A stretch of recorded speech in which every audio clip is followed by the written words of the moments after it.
ये अर्जुनवा मिलेगा आपको कहीं?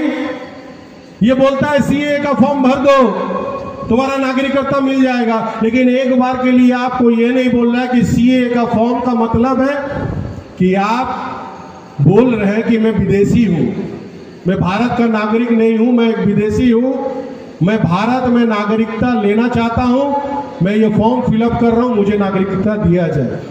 लेकिन नागरिकता कब दिया जाएगा? जिस दिन से फॉर्म फिलअप करेंगे उसके 5 या 6 साल बाद। ये 5 और 6 साल आप कहाँ रहेंगे?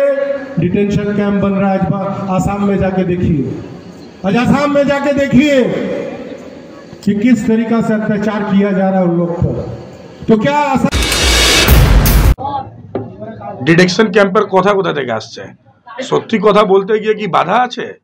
অ্যাকচুয়ালি ব্যথাটা ওনার জেনে বুঝে হচ্ছে। উনি তো এসেছিলেন সাউথ ইন্ডিয়া থেকে, ওনার বাবা, তো ওনাকে বলতে অসুবিধা হচ্ছে কি আমি সাউথ ইন্ডিয়া থেকে এসেছিলাম, আমার বাড়ি আদি বাড়ি চেন্নাই ছিল না, কোন জায়গা শহরে ছিল।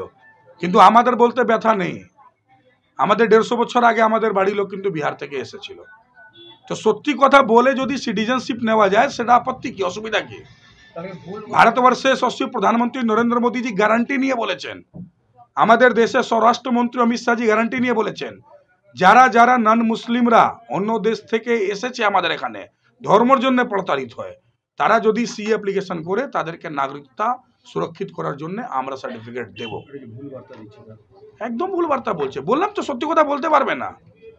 বলুক না কি কোথায় থেকে এসেছিল ওর বাবা, সাউথ ইন্ডিয়া কোন জায়গা থেকে এসেছিল, বলবে না তো। শুধু খ্রিস্টান ধর্মে সবাইকে জয়েন করার জন্য নাটক করছে। এখানে যিশু পাঠ করাবার জন্য একটা নাটক শুরু করেছে। নিজের সিএ নিয়ে সংশয় আছে? হ্যাঁ, একদম আছে। নিজের তো বলতে অসুবিধা হচ্ছে, আমি তো বলছি প্রকাশ্যে, সবাই প্রকাশ্যে বলছে। আজকে দিনে যারা উদ্বাস্তু পরিবাররা আছে তারা বলছে কি আমরা একসময় ভারতবর্ষের লোক ছিলাম। 14 আগস্ট 1947-এর আগে আমরা ভারতবর্ষের জয় বলতাম। ধর্মের জন্য নাটক করে আমাদের দেশে ভাগ হয়, সেই ভাগ হওয়াতে আমরা কিন্তু অন্য দেশে চলে গেলাম। কোনো লোক পূর্ব পাকিস্তানে, কোনো লোক পশ্চিম পাকিস্তানে, যেটা পরে গিয়ে আবার বাংলাদেশ হলো পূর্ব পাকিস্তান। তো বলতে কোনো অসুবিধা নেই, তারা তো প্রস্তুত আছে। আজকে লক্ষ লক্ষ লোক সি অ্যাপ্লিকেশন করছে, ওনার কথায় কেউ আর ফাঁদ দেবে না। তৃণমূল কংগ্রেসের মূল হচ্ছে কাজটা মানুষকে বিভ্রান্তি করা, তাকে ষড়যন্ত্র করে যেভাবে চক্রান্ত করে ফাঁসিয়ে দেওয়া। এসআইআর থেকে কী করে বাস্তু পরিবারদের নাম বাদ দিতে হবে, কী করে তারা সিটিজেনশিপ না পাক, তার জন্যই নাটকগুলো করছে। যেহেতু ওরা জানে ও পার থেকে আসা আর কিন্তু মুসলিমদের নাম আর থাকবে না, ওদের নাম বাদ যাবেই।